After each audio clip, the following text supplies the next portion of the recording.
Welcome, wives. It's Liz. When my husband and I got married, my pastor from the US came all the way to Nairobi in Kenya for our wedding, and we were privileged to have him give the sermon at the ceremony.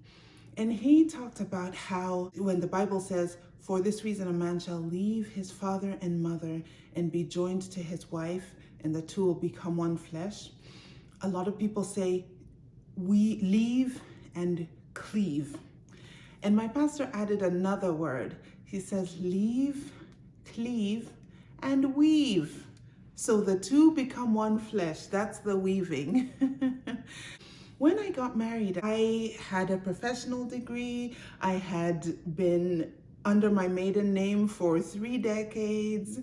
And I had a strange little struggle with letting go of my maiden name. And my husband was not pushing me one way or another. And I thought, well, maybe I can hyphenate my name. And then I thought, but you know, in this day and age, professional women have accomplishments under their belt. And in my family, it's just me and my sister. We don't have a brother. So I thought, well, there should be a way of carrying on the name, even though there isn't a son in our family. And I feel like through that struggle, God spoke to me in various ways. First of all, it was the leave, cleave, and weave.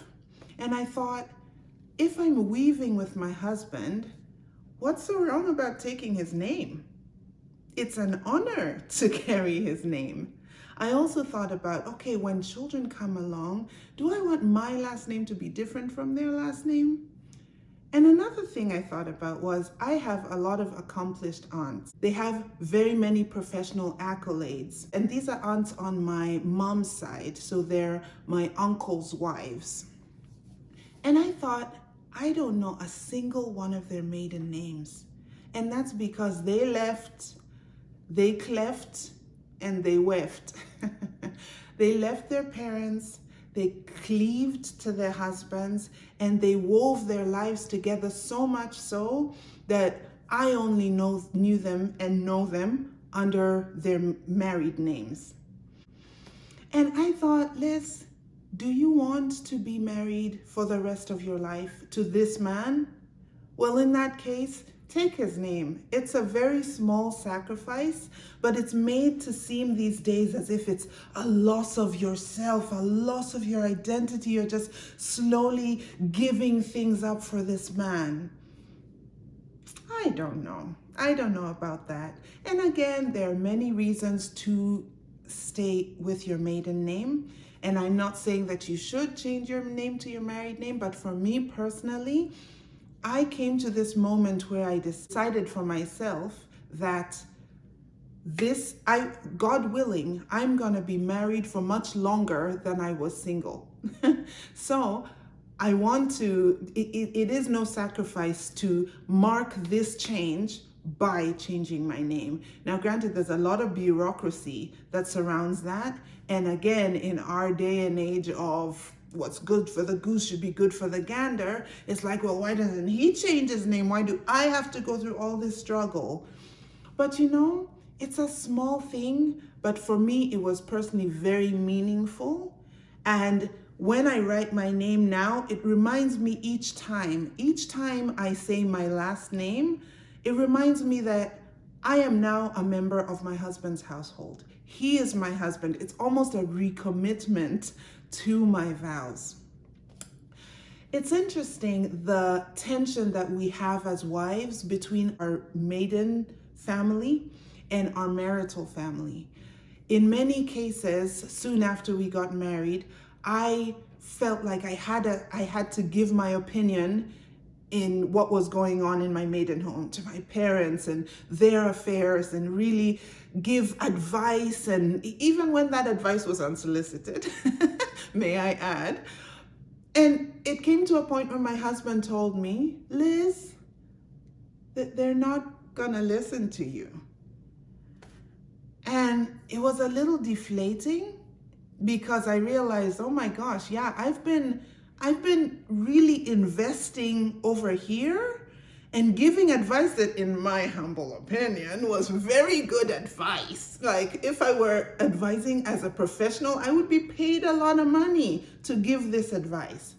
And what happened was, after I'd give the advice and there's no movement, it's like they never even heard, then I get a call and say, oh, Elizabeth, this person told us that we should blah, blah, blah, blah, blah, which to me was the exact same thing I had been singing about all this time.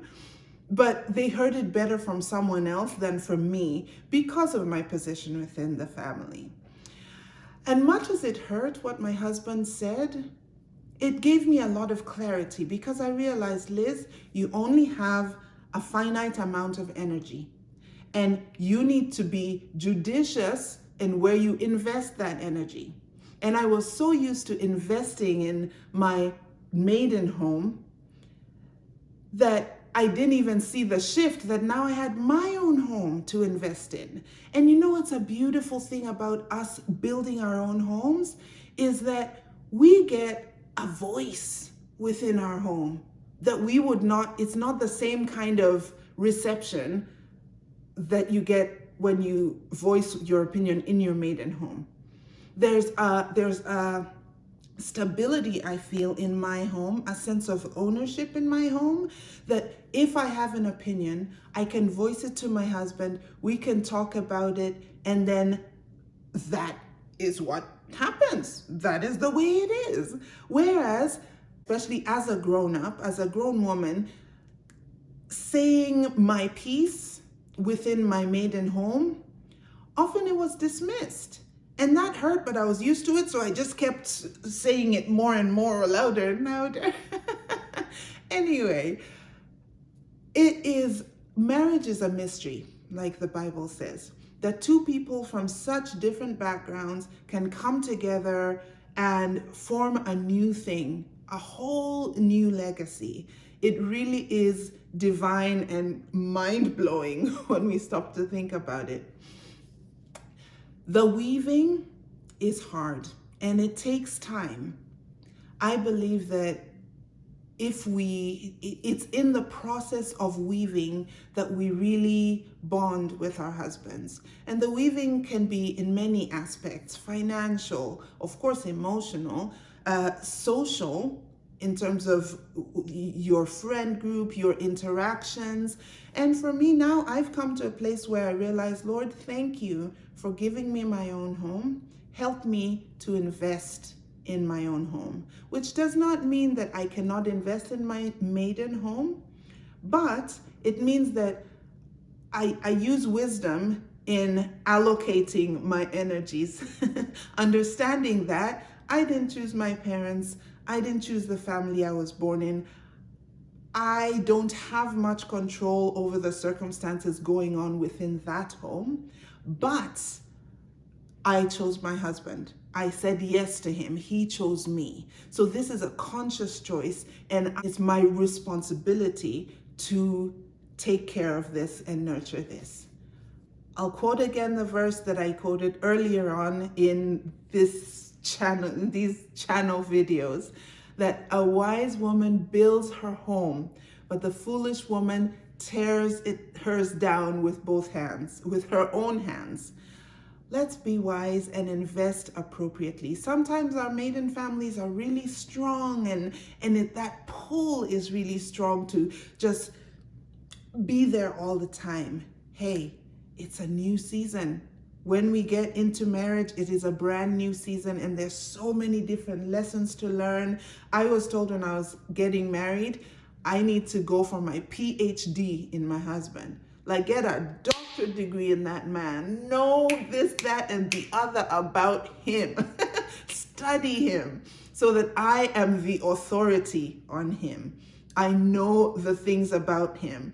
Anyway, just some encouragement as you're weaving, ladies, with your husbands. May God grant you wisdom to know how to balance the old family and the new family. We'll see you in the next one.